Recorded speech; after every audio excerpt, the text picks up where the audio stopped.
ಎಲ್ರಿಗೂ ಹಾಯ್. ಈ ವಿಡಿಯೋ ಮಾಡ್ತಿರೋ ಉದ್ದೇಶ ಒಂದೇ, ಯಾರೆಲ್ಲ ಇಂಡಿಗೋ ಏರ್ಲೈನ್ಸ್ ನ ಬುಕ್ ಮಾಡ್ಕೊಂಡಿದ್ದೀರಾ ಪ್ಲೀಸ್ ಪ್ಲೀಸ್ ಹೋಗ್ಬೇಡಿ ಅಂಡ್ ಕ್ಯಾನ್ಸಲ್ ಮಾಡ್ಕೊಳ್ಳಿ. ಅಂಡ್ ಅಲ್ಲಿಗೆ ಹೋಗಿ ನೀವು ಸಫರ್ ಪಡೋದು ಬೇಡ. ಬಿಕಾಸ್ ಅವ್ರ ಏರ್ಲೈನ್ಸ್ ಅವರು ತುಂಬಾನೇ list bothered about all the passengers.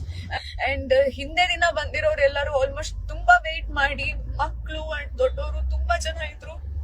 ಊಟ ಇಲ್ದೇನೆ, ಮಲ್ಗಕ್ ಜಾಗ ಇಲ್ದೇನೆ, ಕಣ್ಣೆ ಮುಚ್ದೇನೆ ಕಾಯ್ತಾ ಇದಾರೆ ಅವರೆಲ್ರು.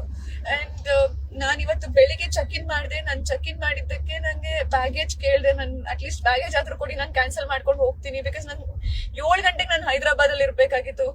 ಅಂಡ್ ಫ್ಲೈಟ್ ಅಲ್ಲಿ ಮಾತ್ರ ಹೋಗ್ಲಿಕ್ಕೆ ಸಾಧ್ಯ, ಆನ್ ರೋಡ್ ಅಲ್ಲಿ ಖಂಡಿತವಾಗ್ಲೂ ಹೋಗ್ಲಿಕ್ಕೆ ಆಗೋದಿಲ್ಲ. ಸೊ ಬ್ಯಾಗೇಜ್ ಕೊಡಿ ನನಗೆ ಅಂತ ಕೇಳಿದ್ರೆ, ಸ್ಟಾರ್ಟಿಂಗ್ ಹೇಳಿದ್ರು ನಿಮ್ಗೆ ಲೇಟ್ ಆಗುತ್ತೆ ನಿಮ್ ಬ್ಯಾಗೇಜ್ ತಗೊಳ್ಳೋದಕ್ಕೆ ಅಂತ. ಆಮೇಲೆ ನೋಡಿದ್ರೆ 2 ದಿನ ಆಗುತ್ತೆ ಅಂತ ಹೇಳಿದ್ದಾರೆ. ಸ್ಟಾರ್ಟಿಂಗ್ 4 ಅವರ್ ಅಂದ್ರು, 4 ಅವರ್ ವೇಟ್ ಮಾಡಿ ತಗೊಂಡೋದ್ರು ನಮ್ಗೆ ಹೈದರಾಬಾದ್ ರೀಚ್ ಆಗಕ್ಕಾಗಲ್ಲ, ಆಸ್ ಯು ಆಲ್ ನೋ. ಆಯ್ತು, 2 ದಿನ ಬೇಕು ಅಂತ ಹೇಳಿದ್ದಾರೆ ನನ್ನ ಬ್ಯಾಗೇಜ್ ನನಗೆ ತಲುಪೋದಕ್ಕೆ.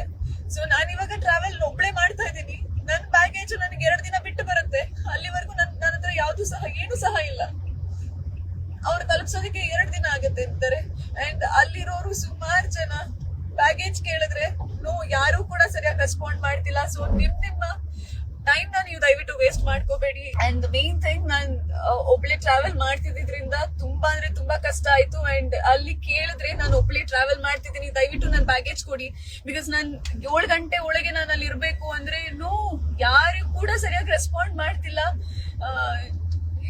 They are like least bothered about all the peoples, all the passengers or their customers. So ದಯವಿಟ್ಟು ನೀವು ನಿಮ್ಮ ಟೈಮ್ ವೇಸ್ಟ್ ಮಾಡ್ಕೋಬೇಡಿ. and please ensure your tickets and please go ahead. Thank you.